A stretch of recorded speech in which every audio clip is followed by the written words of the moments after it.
Sassy Mama here in studio. We're doing a strawberry cobbler, and I guess first thing, the difference between a cobbler and a pie. I don't know the official ruling on this, but my 2 cents would be like a pie has usually a double crust if it's a fruit pie. It usually is sealed. You know, it has a top crust that's sealed and crimped. That would be my 2 cents. A lot of effort on the crimping kind and of the ribbons. You could do the lattice. You could just go to town. Lattice, Where a cobbler is more like sliced fruit. It's still the same thing, like the sugar and the cornstarch and the butter.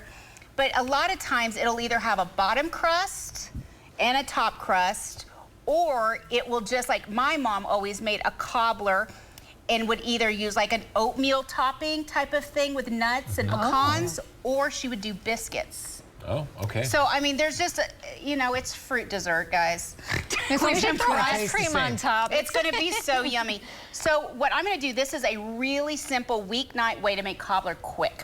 Strawberries are a season, everybody. Go to the store, it's just a few weeks. Make sure and try to get the reddest strawberries you can. I smell these from I smell. You want your strawberries, for example. See how this strawberry is red all the way through? If you get a tight shot of that, that's gonna actually taste like a strawberry. If they're white, they're not so much gonna taste like a strawberry. That's a good one.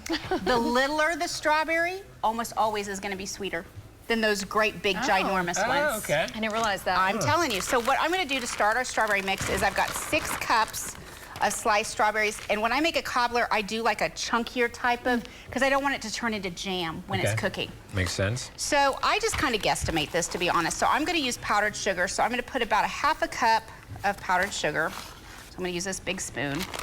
You have experience doing this. You're really good at being, I have to measure it out perfectly. I'm like, I'm gonna mess this up. I always thought in baking you're precise, but you do pretty well. And you just wing this is not, this is baking, but it's more of an assembly method.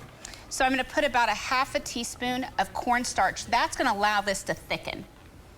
Okay, so Carl, I'm gonna give you this fork, and then I'm gonna put, this is my secret, is I put about a ½ teaspoon of almond extract.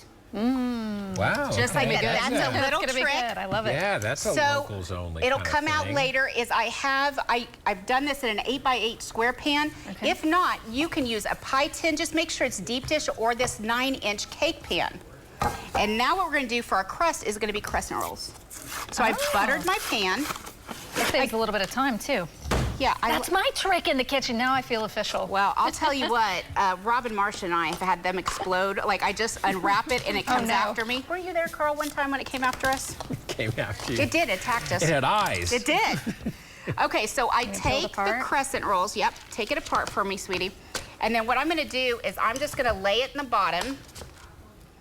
Okay. Just like that. Did you mix that all together, Carl? I think I did okay You did awesome. That looks good. Okay. So it's gonna be kind of gooey. You've preheated your oven to 350 degrees.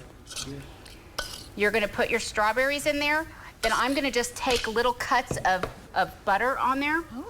3 or 4 little pats of butter.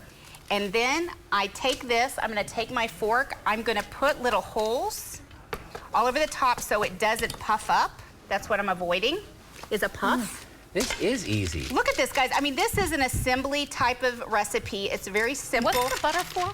Well, if you put the butter in, it mixes with the strawberries as they kind of come apart, and it turns into a really yummy sauce. And we're gonna try it next half hour. Next half hour, come back.